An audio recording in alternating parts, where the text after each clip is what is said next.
बीभत्स रस विद्यार्थियों, इसका स्थायी भाव जुगुप्सा है। जुगुप्सा अर्थात घृणा। जब मनुष्य के हृदय में एक किसी की घृणा उत्पन्न हो जाती है, उदाहरण के लिए आप रास्ते में जा रहे हैं, एक जानवर मरा हुआ पड़ा है, सड़ रहा है, तो उसकी बदबू आती है आपके पास। जैसे आप देखते हैं तो क्या करते हैं, हाथ मुंह नाक बंद कर देते हैं और मुंह से थूक निकलना लगता है।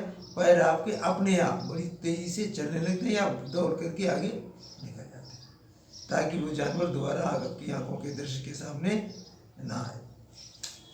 तो इसमें आलम्बन क्या है, मरा हुआ जानवर।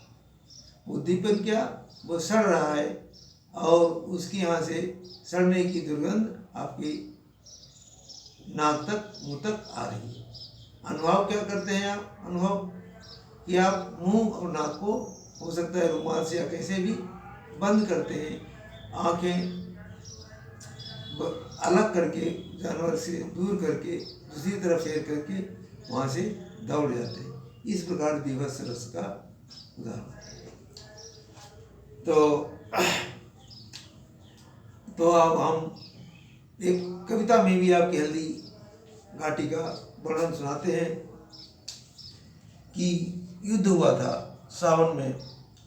तो ये तो सबने ही पढ़ा हल्दी घाटी का युद्ध, लेकिन अगले दिन क्या हुआ था, 50,000 सैनिक मारे युद्धभूमि में मारे गए थे, सड़े हुए पड़े थे।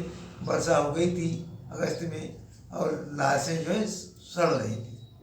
तो अगले दिन क्या होता, लहू जमने से लोहित सावन की नीलम घासें, सर्दी गर्मी से सड़कर बज बजा रही थी लाशें। जो घास भी फील्ड में थी वो कैसी होगी थी, खून से सन करके लालिमा में हो रही थी। सर्दी गर्मी से लाशें सड़ रही थी और आसपास के वातावरण में क्या था, कौवे तो आ ही गए थे। कौवे क्या करते थे, आंखें निकाल उड़ जाते, क्षण भर उड़ कर आ जाते, सब जीव खींच कर कौवे चुगला चुगला खाते। कौवे मनुष्य मरे हुए शवों पर बैठते और उनकी आंखें निकाल लेते, जीव को चुगला चुगला कर खाते। और गिद्ध भी कम नहीं, गिर पर डगरा डगरा कर खोपड़ियाँ फोड़ रहे थे, मलमूत्र उधिर चीनी के शरबत सम घोर रहे थे। और गिद्ध तो ताकतवर पक्षी होता है, तो वो शवों की खोपड़ियों को फोड़ रहा था। शव में क्या मज्जा निकलता है और खोपड़ियाँ फूट करके कटोरा बन जाती थी। अब कटोरा बन करके उसमें टट्टी पेशाब जो भरी थी उसको शरबत के सम चूँ से हिला हिला करके जनो शरबत वो पी रहे हैं, ऐसा उसको पी रहे हैं। और सियार को देखिए, भोजन में शान लगे थे, मुर्दे थे भू पर लेटे, खा मांस चाट लेते थे, चटनी समनेटे। सियार भी आराम से मस्त शवों का मांस खा रहे थे। अब जैसे हम लोग खाना खाते हैं तो चटनी लगती है, थोड़ी चटनी निकाल लेते हैं। जब वीर मरता है, तलवार से घायल होता है, तो उसके नाक थूक टट्टी जो है वो निकल जाती है। तो सियार भी उस टट्टी नाक बलगम को थोड़ा सा चटनी जैसा चाट लेते थे। इस प्रकार से ये हमारा बीभत्स रस होता है। तो इसमें युद्धभूमि क्या है, उद्दीपन है। वीर मरे पड़े हुए हैं, वीर मरे पड़े हुए हैं। आलम्बन क्या है, आलम्बन हमारा क्या है, वीर जो हमारे युद्ध क्षेत्र में मरे पड़े हुए हैं। और उद्दीपन क्या है, ये कौवे हैं, गिद्ध हैं, सियार हैं, ये कैसे खाते हैं। तो ये हमारे इसको विभत्सा को, भयानकता को और उद्दीप कर देते हैं और इसको सुन करके हमारा जीव मचलाने लगता है। ये हमारा अनुभव हो जाता है। बीभत्स रस, अद्भुत रस। तो अद्वैत रस का स्थायी भाव विस्मय है।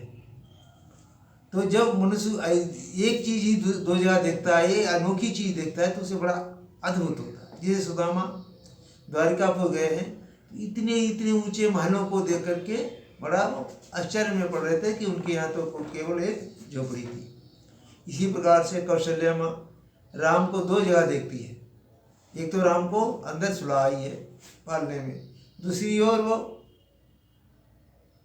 वहाँ काम कर रही है, वहाँ देखती है। तो क्या लिखा है, यहाँ वहाँ दुई बालक देखा, मति भ्रम मोरी कियानि विशेखा, तन पुलकित मुख बचनन आवा, नयन मोदी चरणन सिरुनावा।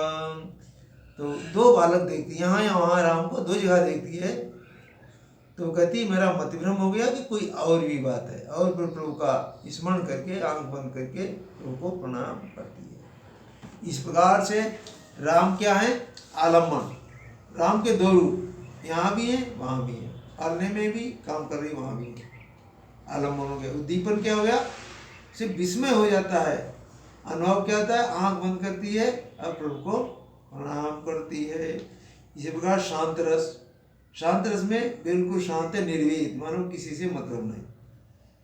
तो कवहु कहूँ यार निरहूँगो, श्री रघुनाथ कृपालु कृपाते, संत स्वभाव गहूँगो, कवहु कहूँ यार निरहूँगो।